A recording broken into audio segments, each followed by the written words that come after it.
Près d'une semaine après leur arrivée à Cayenne en Guyane, les GMJistes parisiens se retrouvent tous les matins pour un temps spirituel en diocèse. C'est l'occasion pour les pèlerins et les prêtres de prier ensemble. Durant tout le séjour, des liens privilégiés se sont créés au sein des groupes.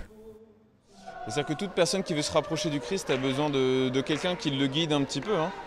Et puis je pense que la grâce de quelque chose comme les GMJ, c'est qu'on vit les choses avec eux. C'est-à-dire qu'on n'est pas seulement à les enseigner, mais en fait on partage leurs conditions de vie, on partage les conditions matérielles, on partage aussi les aléas du voyage et on peut vivre tout ça avec eux. Et c'est important, je pense que Jésus, quand il parle du berger, il dit le fait que le berger connaît ses brebis, qu'elles écoutent sa voix, il y a vraiment, on sent cette proximité en fait, que nous vivons dans un pèlerinage comme dans les GMJ. Une proximité qui a aussi pour objectif d'apporter un autre regard sur la vocation sacerdotale aux jeunes pèlerins, et ces derniers apprécient la disponibilité de leurs prêtres, tant d'un point de vue spirituel qu'amical.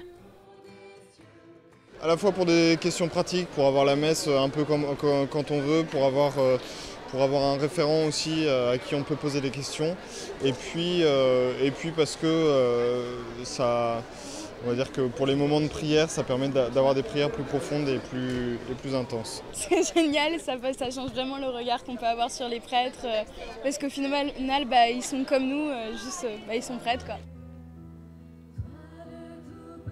La ferveur des GMJ de Rio devrait renforcer le lien avec les prêtres au sein des groupes de pèlerins.